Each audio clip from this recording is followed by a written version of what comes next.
बहुत समय पहले की बात है। किसी गांव में एक गरीब मजदूर रहता था। वह जमींदार के यहाँ खेती का काम करता था।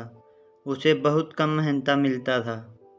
ऐसे ही गरीबी में उसका जीवन बीत रहा था। एक दिन वो खेत में बीज बोने के लिए फावड़े से खुदाई कर रहा था। किसी धातु से टकराने की आवाज़ सुनाई दी। ये आवाज़ कैसी है? उसने जमीन की तरफ देखा। उसे पीतल का टुकड़ा जमीन में दिखाई दिया। लगता है पीतल की कोई कीमती चीज है। जोर जोर से फावड़ा मारने लगा। बहुत देर तक उस छोटे से टुकड़े के आसपास खुदाई करने पर भी उस टुकड़े का अंत नहीं मिला। वो जितनी ज्यादा खुदाई करता जा रहा था, वह टुकड़ा उतना ही बड़ा होता जा रहा था। अंत में जब उसने जमीन का एक बहुत बड़ा हिस्सा खोद डाला, तब उसे उस टुकड़े का अंत मिला। चीज नहीं, खाना बनाने का एक बहुत बड़ा पतीला था, जिसमें एक साथ 100 लोगों का खाना बनाया जा सकता था। मजदूर ने यह देखा तो वह बहुत निराश हुआ। मैंने इतनी मेहनत, इस बड़े से पतीले के लिए इतनी मेहनत की। मैं तो अकेला रहता हूँ, इतना सारा खाना किसके लिए बनाऊंगा? ऐसा कहकर उसने अपना फावड़ा पतीले में फेंका और थोड़ी देर कुछ पेड़ की छाया में जाकर बैठ गया। हे भगवान, कहाँ मैं कीमती चीज की आस लगाए बैठा था और कहाँ मुझे ये बेकार सा बर्तन मिला। इससे मुझे थका दिया। अब मैं कुछ देर आराम कर लेता हूँ। और वो वहीं पेड़ के नीचे सो गया। कुछ देर बाद वह जागा तो अपना फावड़ा लेने उस पतीले के पास गया। जैसे ही उसने पतीले के अंदर देखा, वो हैरान रह गया। उसने आसपास देखा, वहां पर कोई नहीं था। यहाँ तो कोई नहीं है, फिर इतने सारे फावड़े कहाँ से आए? मैंने तो इसमें बस एक ही फावड़ा डाला था। तभी उसे एक तरकीब सूझी।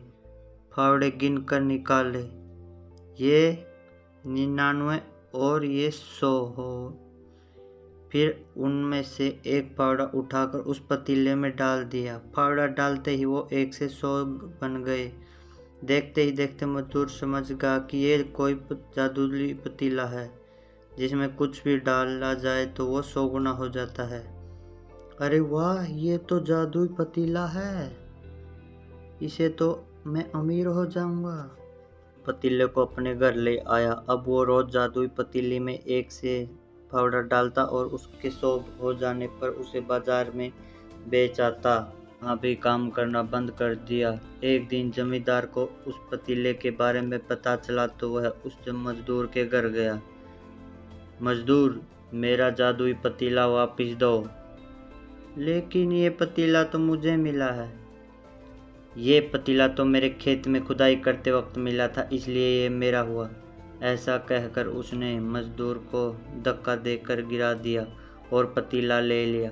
अब जमींदार उस पतीले की मदद से सभी कीमती चीज़ों को 100 गुना करने लगा। उसने अपने सारे हीरे जवाहरात को भी 100 गुना कर लिया। हा हा हा। अब मैं दुनिया का सबसे अमीर आदमी बनूंगा और इस दुनिया पर राज करूंगा।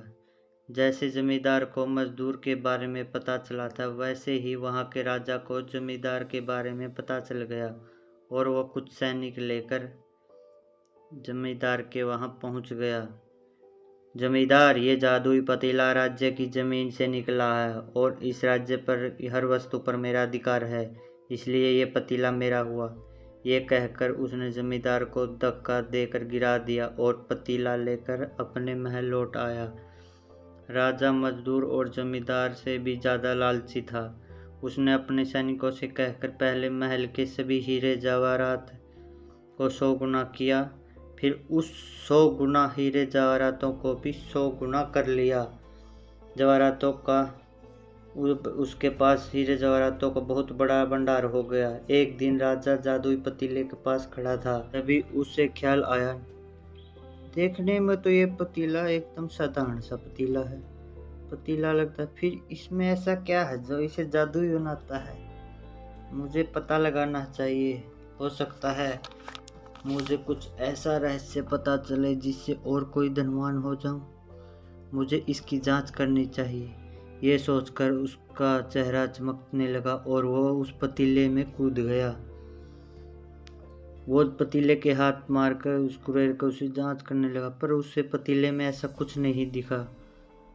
अंदर से तो एकदम साधारण सा पतीला लगता है। तभी अचानक उस पतीले में से राजा के हमशक्ल निकलने लगे। राजा ये देखकर बहुत हैरान हुआ। तभी उसे याद आया, ये मैंने क्या कर दिया। कैसे भूल गया कि ये पतीला हर चीज़ को 100 गुना कर देता है, और इससे तो मुझे 100 गुना कर दिया। जब पतीले में जगह कम पड़ने लगी, सभी राजा पतीले से निकलकर बाहर खड़े हो गए।